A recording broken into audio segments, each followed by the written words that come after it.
Emma was my first serious girlfriend, and I found myself caring for her a great deal rather quickly. She had a personality unlike any other girl I had met, and it intrigued me. She was smart, pretty, and kind of odd in some ways, but I liked it. You could say it was her most endearing factor. The first 3 months went along without a hitch. We spent a lot of time together. We laughed, we talked, we shared dreams and fears. I told her my fear of the dark, and of my overactive imagination. She told me about her fear of dead people. I kinda laughed when she first told me. It was kinda lame, I thought at the time. Just dead people? Certainly just dead people aren't so scary by themselves. We kind of had a laugh about it and continued hanging out with each other and just generally loving every single minute we had together. Things went on like this for 3 months, and I honestly could not have asked for anything more perfect. She was the girl I didn't even know I was waiting for. I was the guy she had always wanted. About a month later, she called me on the phone, which was nothing new. We spent a lot of time talking on the phone. It was our favorite thing to do rather than physically being near another. She was telling me about her day at school. At her high school, she didn't really have a lot of friends, which I found hard to believe. She was having a bad day and she was just glad to be home and on the phone with me. I was glad to be on the phone with her too. I wasn't having the greatest day myself. Around 6 p.m., we were watching the same show on TV while talking on the phone. Something we did whenever I wasn't allowed to come home. Since she lived with her mother and her mother works nights, I would come over after she left for work so we could actually spend time with each other. Her mother had just left and Emma was talking to me about what had just happened on TV. Then the commercial stopped and the program resumed. After another 2 commercial breaks, I noticed neither of us had said anything for a while, so I made some stupid remark about the ridiculous commercial that was on at the moment. She didn't say anything. I called her name. She didn't answer. I called her name like 6 times before she acknowledged me. She was kind of grunted. I asked her if she was alright, and she said something. It was a sentence alright, but it was seemingly gibberish. At first I thought she was just trying to freak me out, or was playing some kind of elaborate joke. She was breathing heavily and erratically, and her words seemed difficult for her to form. She seemed very distant and not at all like herself. I cannot remember exactly what she was saying at first. It was muffled and distorted, and there was this noise, banging noise, that that the longer I listened, the louder it got. I eventually asked Emma what the noise was I was hearing.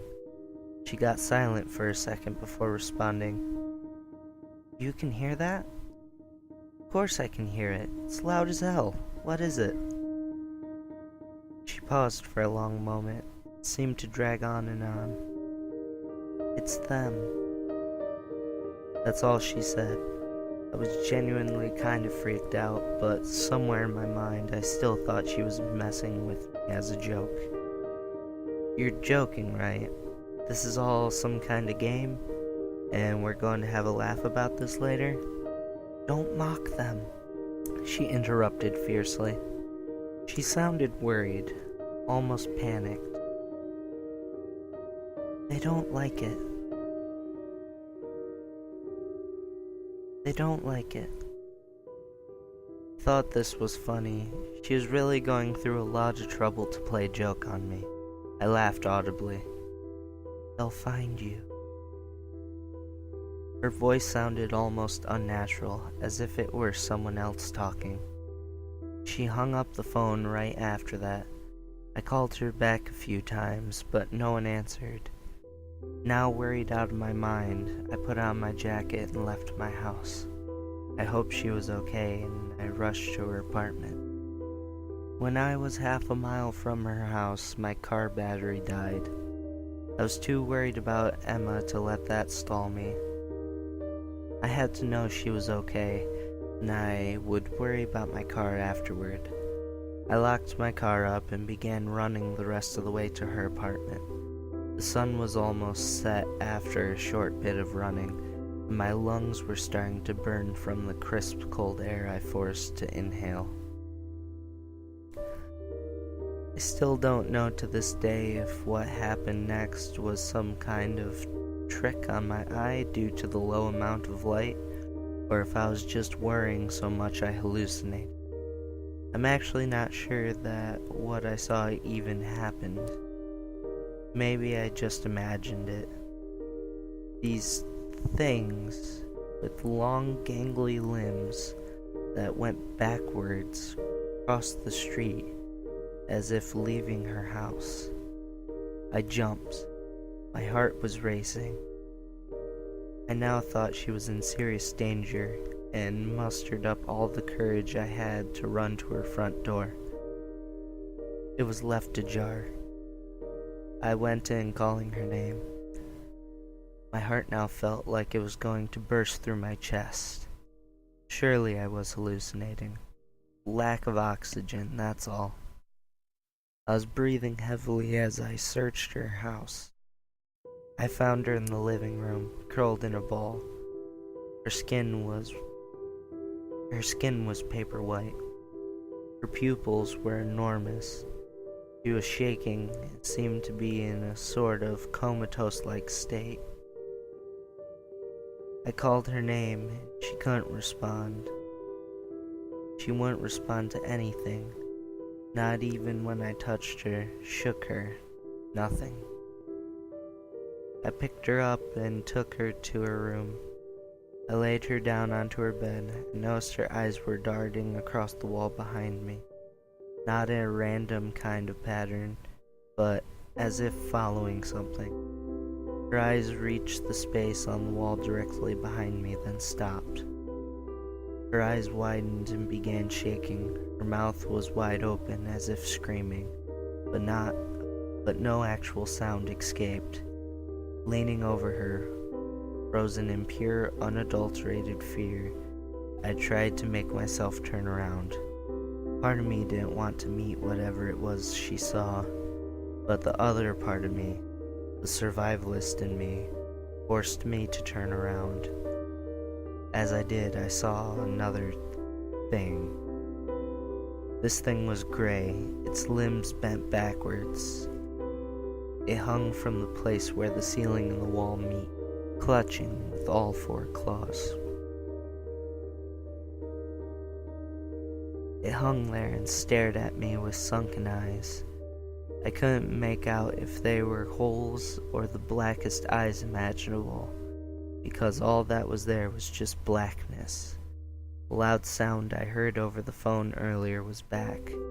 The wooden blinds that hung from her window were banging themselves on the windowsill, as if someone was lifting them and throwing them against it, again and again and again. The sound was very fast and loud. My ears were starting to ring as the thing slowly inched its way up the wall and across the ceiling toward us. Every second the ringing got louder. Soon the thing was directly above us, and as it clutched the ceiling, its face zoomed in at us. Its neck stretched, I saw the black eyes and the stitched mouth coming closer. My chest was hurting now, most likely from how hard my heart was beating. I started to black out. I don't remember what happened. I remember waking up to Emma and seeing her there, curled up, her eyes still darting across the room.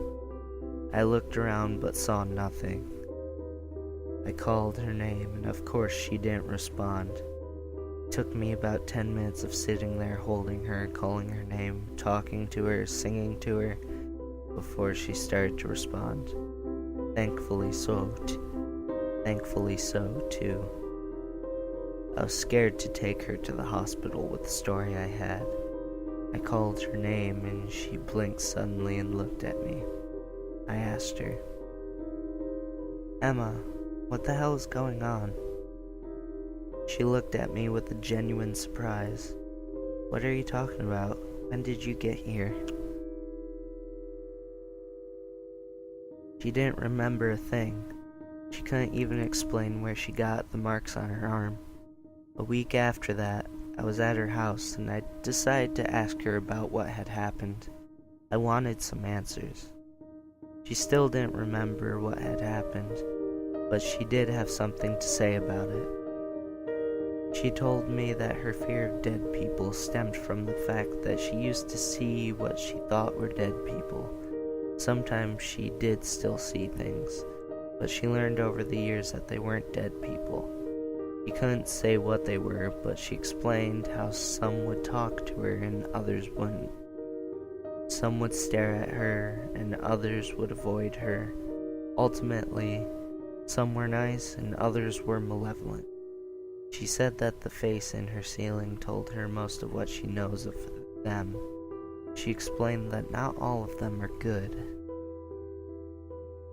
He had also warned her of a tall, dark man who wanted her all for himself.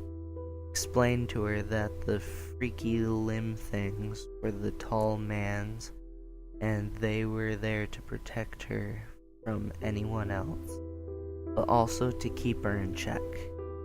She told me about how they would hurt her sometimes, and that her bed was the only safe place most of the time.